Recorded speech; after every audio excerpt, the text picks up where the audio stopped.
오늘같이 아름다운 봄날 좋은 일기 가운데 또 주의 전에 나와 예배하는 여러분들에게 하나님의 크신 은혜와 축복이 함께 하시기를 우리 주님의 이름으로 축복합니다.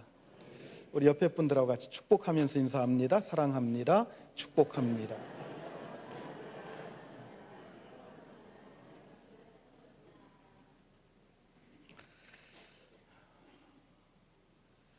한 번씩 기독교 서점에 들러보면 발 디딜 틈도 없이 기독교 서적들이, 많은 책들이 쌓여 있는 것을 보게 됩니다. 서울과 같이 대도시, 큰 기독교 서점에 가면 좀 가지런하게 잘 정리가 되어 있습니다만은, 중소도시, 대구만 해도 대도시긴 합니다만은 기독교 서점 제가 자주 가는 서점이 있고 포항에도 자주 가는 서점이 있는데 공간이 그렇게 넓지가 않아요. 그런데 책들은 굉장히 많이 쌓여 있는 걸 볼 수가 있습니다. 그 책들을 살펴보면 절반 가까이가 설교에 관한 책들인 것을 알 수가 있습니다.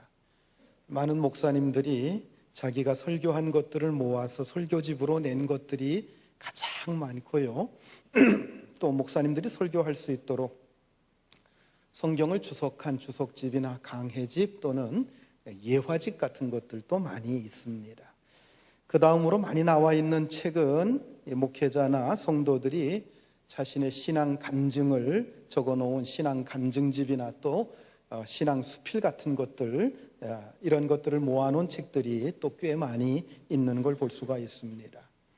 그런데 수년 사이에 눈에 띄게 많이 나오는 책들이 있는데 그것은 제자도에 관한 책들과 그리고 신앙 상담에 관한 책들이 눈에 띄게 많이 나오는 것을 볼 수가 있습니다. 물론 목회자나 성도들에게 있어서 가장 큰 관심은 역시 설교일 것입니다. 그런데 요즘 이 설교 못지않게 관심을 갖는 분야가 이 제자도와 목회 상담인 것 같습니다. 여러분, 제자도가 무엇일까요? 제자도라고 하는 것은 적극적으로 자신의 삶을 주님께 드려서 주님께서 원하시는 삶을 사는 것, 여러분 이것을 제자도라고 얘기합니다. 즉 주님의 뜻이라고 하면 무엇이라도 할 자세가 되어 있는 아주 적극적인 자세를 가리킵니다. 그렇다고 한다면 목회 상담은 뭘까요? 의심하고 확신하지 못해서 자꾸 넘어지는 사람, 그 사람을 상담과 돌봄을 통해서 그들을 세워주는 것, 이것을 목회 상담이라고 말합니다. 주님께서 세우신 제자들을 보면 처음부터 제자도에 깊은 관심이 있는 제자들이 있었습니다. 요한과 안드레와 같은 제자들이었습니다. 그들은 처음부터 세례 요한을 찾아가서 그의 제자가 되었고, 세례 요한이 예수님을 소개해 주니까 이번에는 예수님을 아주 적극적으로 따라가게 되었습니다. 베드로나 야고보도 예수님께서 나를 따라오너라, 내가 너희를 사람 낚는 어부가 되게 하리라 하고 말씀하셨을 때에 그들은 그물과 배를 버려두고서 예수님을 따라갔습니다. 그리고 조금 소극적이긴 했습니다마는 빌립도 나를 따르라고 하는 주님의 말씀에 제자가 되기를 결심하고 주님을 따르는 것을 볼 수가 있습니다. 자, 그런데 여러분, 오늘 본문에 보면 목회 상담이 필요한 사람이 한 사람 나옵니다. 여러분, 그 사람이 누굽니까? 빌립의 친구인 나다나엘입니다. 빌립은 그에게 구약 성경에서 오신다고 예언된 메시아를 내가 만났다고 하면서 그분이 나사렛 사람이고 요셉의 아들 예수라고 소개를 해줬습니다. 그랬더니 나다나엘은 이 빌립의 말에 굉장히 싸늘한 반응을 보였습니다. 자, 오늘 본문 45절과 46절 말씀 우리 같이 한번 읽겠습니다. 빌립이 나다나엘을 찾아 이르되 모세가 율법에 기록하였고 여러 선지자가 기록한 그 일을 우리가 만났으니 요셉의 아들 나사렛 예수니라. 나다나엘이 이르되 나사렛에서 무슨 선한 것이 날 수 있느냐? 빌립이 이르되 와서 보라 하니라. 이 말씀은 우리가 지난주에 이미 한번 살펴본 말씀입니다. 빌립이 예수님을 나다나엘에게 소개하니까 나다나엘은 아주 냉담한 반응을 보입니다. 나사렛 같은 촌구석에서 무슨 그런 선한 인물이 날 수가 있느냐 하면서 아주 시큰둥했습니다. 사실 처음부터 제자도를 갖추고 적극적으로 진리를 배우고자 차사 나서는 사람은 그리 많지 않습니다. 대부분의 사람들이 소극적인 성격이나 좋지 않은 선입견 같은 것들을 가지고 있습니다. 그래서 바로 진리를 배우지 못하고 그 주변에서 뱅뱅 돌면서 결단을 내리지 못합니다. 이런 사람들은 어떤 계기가 주어져야 비로소 복음이나 진리에 대해서 관심을 갖고 배우고자 열심을 내게 되는 겁니다. 그래서 먼저 믿는 우리가 사람들에게 찾아가서 우리가 만난 주님, 우리가 믿고 있는 이 구원의 복음, 복음의 진리를 적극적으로 전해 주어야 될 줄로 믿습니다. 나다나엘과 같은 사람들은 마음으로는 주님을 필요로 하고 진리를 굉장히 사모합니다. 그런데 어떤 좋지 않은 경험이나 어떤 무지함 때문에 주님을 보면서도 주님을 따르지 못하고 주변에서 뱅뱅 도는 것을 볼 수가 있습니다. 주님께서는 그런 사람들에 대해서 너무나도 잘 알고 계십니다. 주님께서 그들을 만나 주실 때 그들의 마음속에 있는 걸림돌이 되어 있는 부분을 먼저 제거해 주십니다. 그래서 그들도 똑같이 적극적인 자세로 주님을 따르도록 만들어 주십니다. 주님은 강하고 적극적인 사람들만의 주님이 아니십니다. 병들고 도움을 필요로 하는 자들의 주님도 되시는 줄 믿으시기 바랍니다. 주님은 말 한마디만 듣고도 모든 것을 다 버리고 주님을 따르는 자들의 주님만 되시는 것이 아닙니다. 여러 번 말씀을 들었음에도 불구하고 확신의 자리에 서지 못하고 주저하고 망설이는 자들의 주님도 되시는 줄 여러분 믿으시기 바랍니다. 주님은 이미 사람들의 형편과 사정을 다 아시고 그들이 품고 있는 생각이나 성격이나 기질이나 심지어는 그가 받은 그 깊은 상처까지도 다 알고 계십니다. 왜요? 우리 주님은 전지전능하신 하나님이시기 때문입니다. 주님은 세상에 어떤 사람이라 할지라도 그 불꽃 같은 눈으로 다 살펴보고 계십니다. 마음속 깊은 곳에 품고 있는 그 생각까지도 모두 다 꿰뚫어보고 계신다고 하는 사실입니다. 요한복음 2장 24절 25절 말씀 우리 같이 한번 읽겠습니다.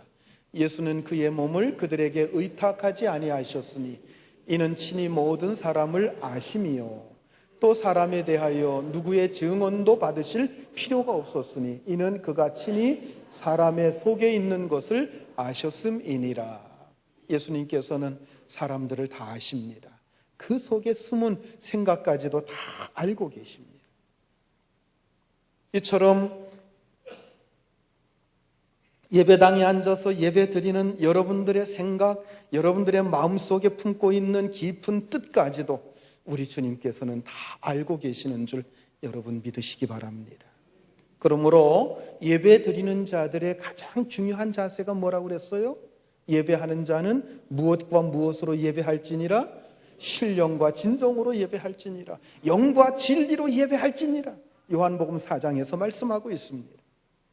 거룩하신 하나님 앞에 우리는 아무것도 숨길 수가 없습니다. 그래서 그분 앞에 아무것도 숨기지 않고 깨끗하고 진실된 마음으로 예배를 드려야 할 줄로 믿으시기 바랍니다.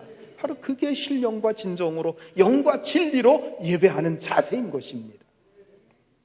오늘 본문에 보면 빌립이라고 하는 친구의 전도를 받은 나다나엘이 빌립과 함께 예수님을 찾아왔습니다.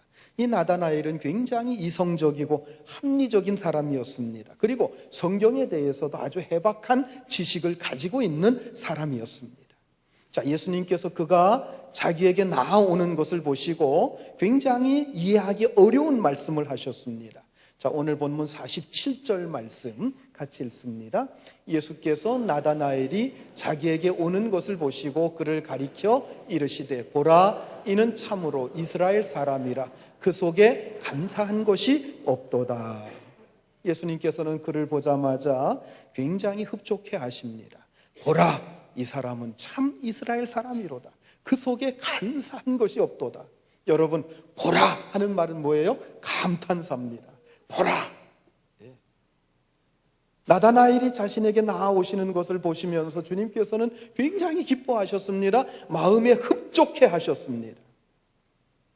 그리고 그를 향해서 뭐라고 얘기합니까? 이 사람은 참으로 이스라엘 사람이다.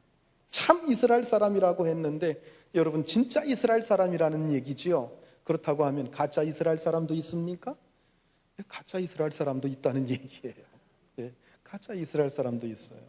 예수님께서 그를 보고 뭐라고 하셨어요? 그 속에 간사한 것이 없도다 그랬어요. 무슨 뜻입니까? 주님께서는 바리새인들을 향해서 간사한 것이 없도다 그런 말씀 하신 적이 없으십니다. 오히려 그들을 향해서 뭐라고 합니까? 이 위선되고 가증되고 아주 음탕한 사람들아, 거짓되고 위선된 사람들이라고 책망하셨습니다. 그 이유가 무엇입니까? 그들은 늘 진정한 자신의 모습 그대로 하나님 앞에 나아가지 않았기 때문입니다.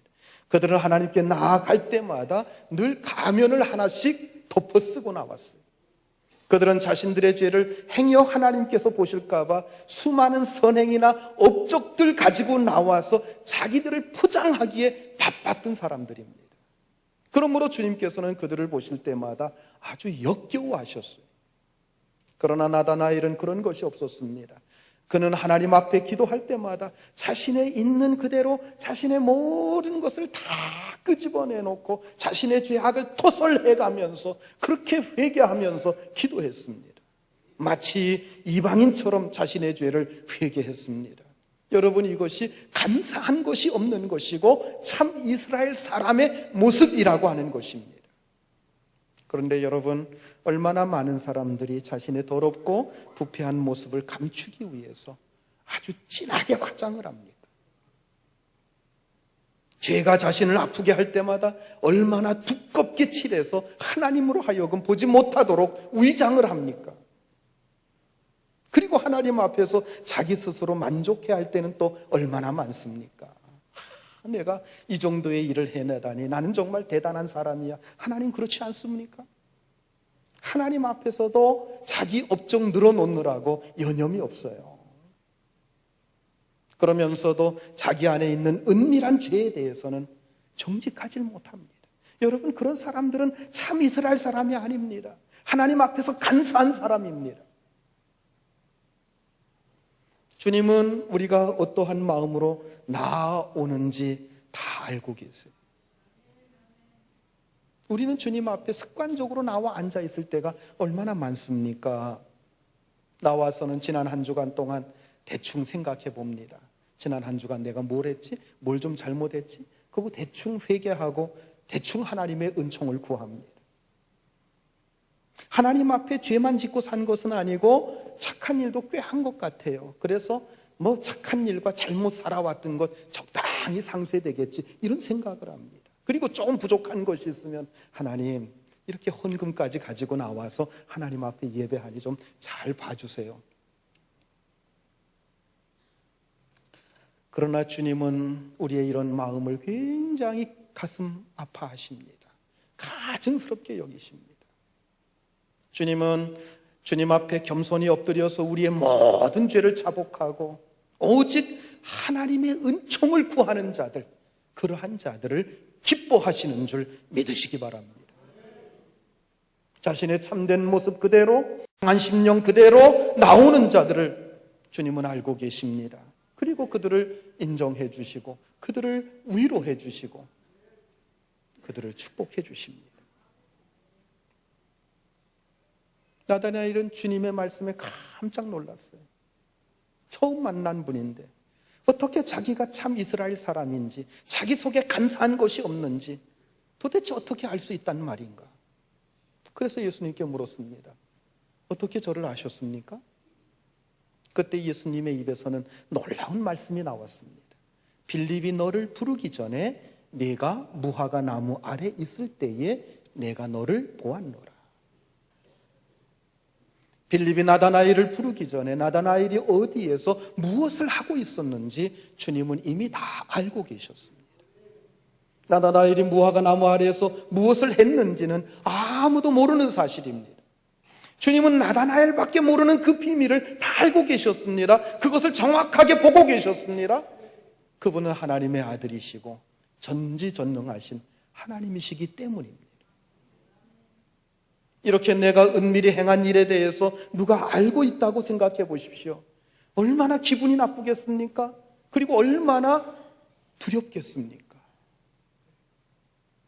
요즘에는요, 곳곳마다 CCTV가 설치되어 있어가지고, 그리고 사람들이 막 그냥 핸드폰 들고 다니면서 막 찍어대니까요. 언제 어디서 자동차를 타고 가도 뭐 블랙박스라고 하는 거 달고서요. 모든 게 다 노출이 돼 있어요. 참 두려운 세상 속에 우리가 살고 있습니다. 그러나 여러분, 그게 문제가 아니에요. 하나님 앞에서는 우리의 모든 게 다 드러난다고 하는 사실입니다. 주님께서는 여러분들이 지난 일주일 동안 한 일에 대해서, 아니 여러분들의 생애 동안에 해온 모든 일들에 대해서 다 알고 계십니다.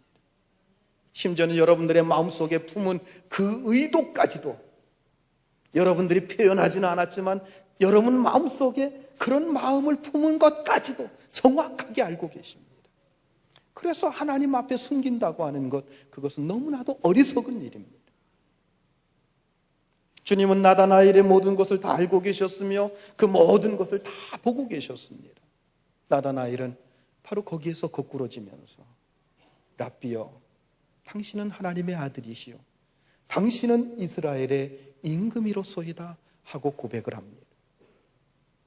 예수님이 하나님의 아들이 아니라고 한다면 그가 무화과 나무 아래에서 그 한 일에 대해서 그렇게 말씀하실 수가 없었던 겁니다. 그분이 진정 이스라엘의 임금으로 오신 그 메시아가 아니라고 한다면 그 백성 한 사람 한 사람에 대해서 그렇게 깊이 있게 아실 수가 없는 것입니다. 나다나엘은 예수님에 대해서 랍비라고 불렀습니다. 랍비라는 말은 유대 스승을 부를 때 쓰는 말입니다. 단순히 지식으로만 가르치는 것이 아니라 전 삶을 통해서 가르치는 선생들을 말합니다. 나다나엘은 이제 주님 앞에서 모든 것을 배우고 모든 것을 따르겠습니다 하고 주님께 약속하고 있는 것입니다. 사랑하는 성도 여러분, 빌립을 부른 것은 주님이셨습니다. 그리고 나다나엘을 부른 것도 역시 주님이셨습니다. 그리고 오늘도 여러분들을 이렇게 주님 앞으로 여러분들을 부르신 줄 믿으시기 바랍니다. 사람들이 여러분들을 부른 것이 아닙니다. 주님께서 부르신 것입니다. 주님께서는 여러분들의 깊은 비밀을 다 알고 계십니다. 여러분들의 고민을 알고 계십니다. 절망을 알고 계십니다. 그 숨은 죄악을 다 알고 계십니다. 이 주님께로부터 모든 생명과 진리의 말씀을 배우고 싶지 않으십니까? 그렇다고 한다면 여러분들도 나다나엘처럼 그렇게 고백할 수 있기를 바랍니다. 나다나엘이 뭐라고 고백했습니까? 랍비여, 당신은 하나님의 아들이시요 당신은 이스라엘의 임금이로소이다. 이렇게 고백하고 있습니다. 여러분들도 이렇게 고백할 수 있기를 주의 이름으로 축원합니다. 주님께서는 이렇게 고백하는 자들마다 성령을 선물로 부어주셔서 완전히 새 사람으로 만들어주십니다. 우리 주님이 하나님의 아들이시며 참 이스라엘의 임금 되심을 믿고 늘 고백할 수 있는 여러분들이 되시기를 주의 이름으로 축원합니다. 나다나엘이 예수님께 자기 신앙을 고백했을 때 예수님께서는 그에게 참으로 새로운 약속을 해주셨습니다. 자, 본문 50절, 51절 말씀 같이 읽겠습니다. 예수께서 대답하여 이르시되 내가 너를 무화과 나무 아래에서 보았다 함으로 믿느냐? 이보다 더 큰 일을 보리라. 또 이르시되 진실로 진실로 너희에게 이르노니 하늘이 열리고 하나님의 사자들이 인자 위에 오르락내리락 하는 것을 보리라 하시니라. 아멘. 지금 나다나엘은 예수님에게서 놀라운 신성 그리고 놀라운 능력을 발견하고 그 앞에서 크게 두려워하며 떨고 있습니다. 그런데 예수님께서 뭐라고 하십니까? 내가 그것을 보고 그렇게 놀라느냐? 너는 이제 더 놀라운 일을 보게 될 것이다. 그 놀라운 일이 뭐라고 그랬어요? 인자 위에 하늘이 열리고 하나님의 천사들이, 하나님의 사자들이 오르락내리락 하는 것을 보게 될 것이다, 이렇게 말씀합니다. 여러분, 하늘이 열리고 하나님의 사자들이 오르락내리락 하는 것, 여러분 어디서 보신 내용이에요? 야곱의 꿈속에서 나오는 얘기지요. 창세기 28장에 보면 야곱이 형 에서의 미움을 사서 도망치다가 광야에서 빈들에서 밤을 맞이했습니다. 예? 사방에서 맹수 소리가 들려옵니다. 어두컴컴합니다. 자신의 미래에 대해서는 아무것도 보장된 게 없어요.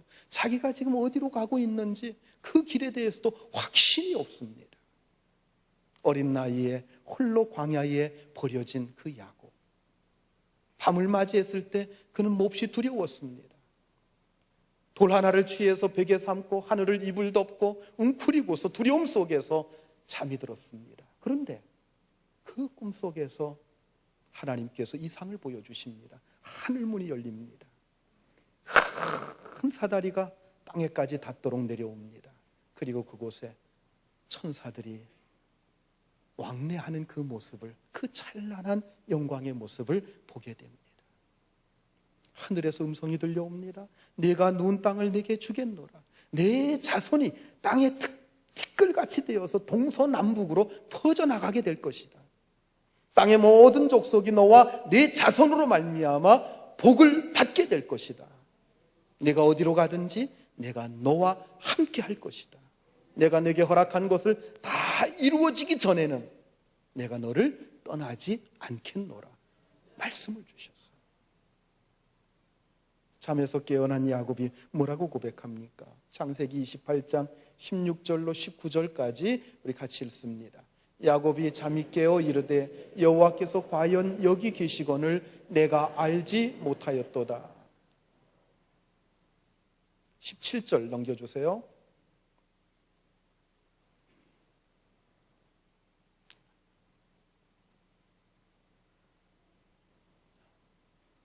예, 17절. 이에 두려워하여 이르되 두렵도다 이곳이여 이것은 다름 아닌 하나님의 집이요 이는 하늘의 문이로다 하고 야곱이 아침에 일찍 일어나 베개로 삼았던 돌을 가져다가 기둥으로 세우고 그 위에 기름을 붓고 그곳 이름을 베델이라 하였더라. 이 성의 옛 이름은 루스더라. 야곱이 뭐라고 고백합니까? 여호와께서 과연 여기 계셨거늘, 우리 하나님께서 과연 여기 계셨거늘 내가 알지 못하였도다. 그러면서 심히 두려워하는데, 여러분 이 두려움은요 조금 전에 두려움 속에 잠들었던 그 두려움이 아닙니다. 하나님 앞에 서 있는 그 경건함을 가리켜서 두려움으로써 표현하고 있는 것입니다. 내가 두려워하여 이르되 두렵도다 이곳이요 이곳은 다름 아닌 하나님의 집이요 하늘의 문이로다. 이곳이 바로 하나님의 성전이로구나. 이곳이 바로 하늘문이 열리는 곳이로구나. 그래서 자신이 베고 잤던 그 돌을 가져다가 그곳에 기름을 붓고 제단으로 삼고 그곳 이름을 베델이라고 불렀다는 거예요. 여러분 베델이란 뜻이 뭐예요? 하나님의 집이란 뜻이에요. 베이트, 집이라고 하는 말과 엘, 하나님이라고 하는 말이 합해진 베델, 하나님의 집이라고 하는 뜻입니다. 여러분, 하늘이 열리고 하나님의 천사들이 오르락내리락 하는 것이 바로 그곳이 성전인 줄 믿으시기 바랍니다. 그러면 성전이 어디입니까? 성전이 어디예요? 예수를 그리스도로 하나님의 아들로 믿는 공동체가 바로 성전인 줄 믿으시기 바랍니다. 그렇게 예수님을 구세주요 하나님의 아들로 믿는 사람들에게는 하늘문이 열립니다. 하나님의 사자들이 오르락내리락 하면서 교통하게 되는 줄 여러분 믿으시기 바랍니다. 어디가 성전입니까? 주님의 이름을 부르는 자들이 모인 곳, 그곳이 바로 성전입니다. 하나님께서는 그곳에 성령으로 함께 해주십니다. 그곳에서 친히 자기 백성들의 기도를 들으시고 그들을 통치하십니다. 그들을 인도해 주십니다. 예수님께서는 예루살렘의 그 화려한 성전 대신에 예수님 자신이 친히 성전이 되어 주실 것을 약속해 주셨습니다. 요한복음 2장 19절로 22절까지 우리 같이 한번 읽겠습니다. 예수께서 대답하여 이르시되 너희가 이 성전을 헐라 내가 사흘 동안에 일으키리라. 유대인들이 이르되 이 성전은 46년 동안 지었거늘 내가 3일 동안에 일으키겠느냐 하더라. 그러나 예수는 성전된 자기 육체를 가리켜 말씀하신 것이라. 죽은 자 가운데서 살아나신 후에야 제자들이 이 말씀하신 것을 기억하고 성경과 예수께서 하신 말씀을 믿었더라. 예수님께서 타락한 성전에 들어가셔서 그곳에서 장사하는 사람들을 다 내어 쫓으셨습니다. 그랬더니 제사장이 뛰어와 가지고 예수님께 항의합니다. 당신이 무슨 권세로 이런 짓을 하느냐? 예수님께서 말씀하십니다. 이 성전을 헐라 내가 3일 만에 다시 세우리라. 여러분, 구약의 성전은 뭘 의미합니까? 여러분, 구약의 성전이 궁극적으로 의미하는 게 뭐예요? 여러분, 구약의 성전이 의미하는 것은 바로 예수 그리스도인 줄 여러분 믿으시기 바랍니다. 구약의 성전은 하나님을 만나는 곳입니다. 하나님이 임재해 계시는 곳입니다. 그들이 하나님 앞에 제사를 드리고 자신의 모든 죄를 속죄함 받고 이렇게 깨끗한 모습이 되어야 하나님께서 그들 가운데 임재하십니다. 그들을 만나 주십니다. 그들에게 말씀하십니다. 그들의 기도를 들어주십니다. 이게 성전의 의미예요. 그런데 그 성전이 어떻게 됐습니까? 타락해버리고 말았어요. 제사장들이 타락하니까 성전이 타락해버리고 만 거예요. 장사하는 장소가 됐어요. 시장 바닥을 방불케 하는 그런 곳이 돼버리고 말았어요. 예수님께서 뭐라고 하십니까? 강도의 구려를 만들었도다. 강도의 소굴로 만들었도다. 이렇게 말씀하셨어요. 예수님께서 뭐라고 하십니까? 이 성전을 헐라 내가 사흘 만에 다시 세우리라. 성전이 뭘 가리킨다고요? 예수님을 가리킵니다. 이 성전을 헐라는 뜻이 무슨 뜻입니까? 예수님의 십자가의 죽음을 말합니다. 3일 만에 다시 세우리라. 무슨 뜻입니까? 예수님의 부활을 의미하는 것입니다. 예수님의 십자가의 죽으심과 예수님의 부활을 통해서 우리의 모든 죄가 용서함 받고 우리가 하나님의 백성으로 거듭나게 되고 우리는 마음껏 예수님의 이름을 가지고 하늘로 직행할 수 있다고 하는 거예요. 하나님과 통할 수 있게 된다고 하는 거예요. 그런 의미에서 예수님께서는 자신을 성전이라고 말씀하시는 것입니다. 예수님께서 십자가 위에 달리셨을 때 예수님을 통하여 하늘문이 활짝 열린 줄 믿으시기 바랍니다. 그래서 51절에서 뭐라고 얘기하고 있어요? 인자 위에 하늘이 열리면서 인자 위에서 천사들이 오르락내리락 하는 것을 너희가 보리라. 천사들이 왜 오르락내리락 합니까? 예? 하나님의 뜻을 백성들에게 전해주고 백성들의 소망을 담아가지고 하나님께로 올라가기 위해서 오르락내리락 하는 거예요. 하나님의 말씀이 주어져 우리의 기도가 올라가고 이게 바로 오르락내리락 하는 겁니다.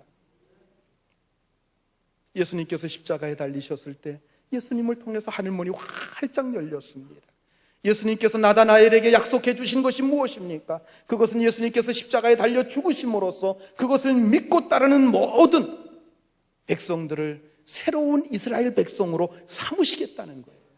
그리고 그들에게 친히 예수님께서 임금이 되어 주시겠다고 하는 것입니다. 그래서 그들과 영원토록 함께 하시겠다고 하는 겁니다. 예수님 당시에 눈에 보이는 예루살렘 성전에는 이미 하나님의 영광이 떠난 지 오래되었습니다. 더 이상 하나님의 말씀이 나타나질 않습니다. 하나님의 약속, 하나님의 계시가 나타나지 않습니다. 구약의 말라기 선지자 이후에 거의 400~500년 동안 선지자가 나타나지 않았습니다. 하나님의 통치가 없었습니다. 참 이스라엘의 영광은 여러분 예수님을 구주로 고백하는 무리들 가운데 나타납니다. 그리고 온 세상이 거기서 흘러나오는 은혜로 살 수 있는 겁니다. 구약의 이스라엘 백성들이 무엇 때문에 삽니까? 성전에 임재하시고 그곳에서부터 하나님의 말씀이 흘러나오고 그곳에서부터 하나님의 축복이 흘러나오는 그것을 가지고 이스라엘 백성들이 살아왔던 거예요. 그런데 성전이 타락했어요. 교회 지도자들이 타락했어요. 성전의 제사장들이 타락했어요. 하늘문이 꽉 막힌 겁니다. 여러분, 참된 성전은 예수 그리스도께서 모든 죄인들을 위해서 하나님의 어린 양이 되어 십자가에서 죽임 당하시는 것으로만 회복될 수 있는 줄 믿으시기 바랍니다. 결코 헤롯이 어마어마한 돈을 들여서 성전을 짓는다고 해서 하나님의 영광이 그들 가운데 돌아오는 게 아닙니다. 여러분, 저는 오늘 우리의 이 모임이 거룩한 하나님의 성전이 될 수 있기를 바랍니다. 이곳에 하나님의 천사들이 오르락내리락 하게 될 수 있기를 바랍니다. 바로 이곳이 하나님께서 우리에게 친히 말씀하시고 하나님께서 우리의 기도를 들어주시는 거룩한 성전이 될 수 있기를 주의 이름으로 축원합니다. 그러면 하나님께서 성령을 우리에게 부어주셔서 우리를 날마다 풍성하게 하시고 새롭게 하실 줄로 믿으시기 바랍니다. 여러분, 우리가 우리 눈을 자꾸 세상으로 돌리는 것보다도 더 안타까운 일이 없어요. 모든 좋은 곳이 바로 우리 안에 있는 줄 믿으시기 바랍니다. 하나님께서 우리의 이 모임 안에 모든 좋은 것, 가장 선한 것을 가득히 부어주시는 줄 여러분 믿으시기 바랍니다. 저 세상에 사는 사람들은요, 우리에게서부터 흘러나가는 것을 받아 마셔야 살 수 있는 사람들이에요. 그런데 여러분 생각해 보십시오. 여기가 꽉 막혔다고 생각해 보십시오. 여기가 꽉 막혀 있으면요, 저 세상은 더 이상 소망이 없습니다. 세상은 망할 수밖에 없습니다. 예수님이 오시기 전에 이스라엘이 왜 그렇게 소망이 없었습니까? 이스라엘 백성들이 그토록 메시아를 갈망했던 그 이유가 무엇입니까? 다른 데 있지 않아요. 성전이 타락했기 때문입니다. 은혜의 문이 닫혔기 때문입니다. 당시 성전은 믿음 없는 제사장들이 장악을 해서 자신들의 더러운 욕망을 채우는 곳으로 전락시켰습니다.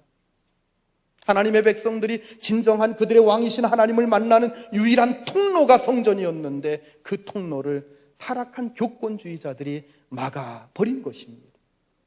그래서 세상에 소망이 없었고 그 백성들은 소망 없이 살면서 오직 이스라엘의 왕으로 오시는 메시아가 나타나기만을 간절히 사모했던 것입니다. 그렇게 해서 이 땅에 오신 분이 바로 하나님의 아들이신 예수 그리스도이십니다.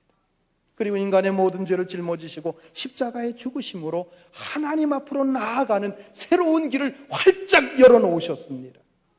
바로 예수 그리스도께서 하나님께 나아가는 새로운 길이요, 새로운 통로요, 새로운 성전이 되신 줄 믿으시기 바랍니다. 어떤 자에게 이 성전의 축복이 임합니까? 예수 그리스도를 하나님의 아들이요, 구주로 믿는 무리들 속에 이 성전의 축복이 임하는 줄 믿으시기 바랍니다. 영광의 하나님께서 지성소에 임재하셔서 그 백성들을 만나 주셨듯이 하나님께서는 이렇게 예수 그리스도를 구주로 믿는 무리들 가운데 나타나셔서 축복해 주시는 줄 믿으시기 바랍니다. 우리의 모든 죄를 용서해 주시고 우리에게 그 하나님의 거룩한 신성을 부어주십니다. 말씀과 성령을 우리에게 가득 부어주심으로 우리를 거룩하게 하십니다. 우리를 영광스럽게 해주십니다. 그리고 우리에게 부어주신 이 은혜와 축복을 이 세상으로 흘러가는 축복의 통로를 삼으십니다. 그래서 우리 때문에 저 세상이 망하지 않고 저렇게 보존되는 거예요. 사랑하는 성도 여러분, 예수 그리스도를 주로 고백하는 우리의 이 모임을 아주 귀한 줄로 여기시길 바랍니다. 절대 세상 부러워하지 마십시오. 세상이 우리를 부러워하도록 만들어야 됩니다. 여러분, 여기에서 은혜의 찌꺼기라도 흘러가야 세상이 살 수 있는 거예요. 그런데 많은 사람들이 위로는 교회에서 받고 축복은 세상에서 누리려고 합니다. 세상에서 뭔가 조금이라도 더 차지하려고 안달이 나 있습니다. 여러분, 그것은 자신을 그 귀한 하나님의 아들이라고 하는 그 귀한 하나님의 거룩한 백성이라고 하는 그 귀한 신분을 잃어버리고 스스로 세상의 개처럼 살려고 하는 것밖에는 아무것도 아닙니다. 가장 귀한 것들은 주님의 이름을 부르는 우리에게 있는 줄 믿으시기 바랍니다. 그래서 우리가 부패하면 정말 이제 세상은 더 이상 소망이 없습니다. 주님께서는 우리에게 생명을 주시기 위해서 오셨습니다. 여러분, 천지 만물은 며칠 동안 만들어졌어요? 6일 동안 만들어졌습니다. 천지 만물은 엿새 동안 완성되었습니다만 이 새로운 생명은 엿새 만에 완성된 게 아닙니다. 주님께서 이 땅에 오시기까지 수천 년에 걸려서 이루어진 거예요. 그러므로 이렇게 귀한 생명을 엿새 만에 만든 세상 것들과 바꿔먹는 어리석은 짓을 우리가 해서는 안 됩니다. 여러분, 세상에서 먹고 사는 것보다도 엄청나게 귀중한 삶이 우리에게 있는 줄 믿어야 합니다. 우리는 참 임금 되신 예수 그리스도를 통해서 참 이스라엘 백성이 된 자들입니다. 참 이스라엘 백성들은 떡을 먹고 사는 자들이 아닙니다. 뭘 먹고 사는 자들입니까? 하나님의 입에서 나오는 모든 말씀으로 사는 자들입니다. 나다나엘이 주님을 고백했을 때 주님은 그를 더 깊은 진리의 자리로 인도해 주셨습니다. 그것은 그가 참된 성전의 영광을 보는 것이었습니다. 마찬가지로 오늘 우리가 주님을 참된 우리의 임금으로 고백하고 그분을 모셔드리면 주님께서는 우리를 더 깊은 은혜의 자리, 진리의 자리, 생명의 자리, 그리고 영광스러운 자리로 인도해 주시는 줄 믿으시기 바랍니다. 이것이 바로 참 이스라엘 백성 된 우리가 누릴 축복입니다. 이 축복은 어떻게 돼야 됩니까? 우리를 통해서 세상으로 흘러가야 됩니다. 그래야 세상이 살 수 있습니다. 여러분 모두 참 이스라엘 백성으로서 우리의 참된 왕이 주시는 그 축복을 누리고 사시길 바랍니다. 그리고 이 축복, 이것이 세상으로 흘러가게 하는 축복의 통로가 될 수 있기를 우리 주님의 이름으로 축원합니다. 기도하시겠습니다. 은혜로우신 하나님,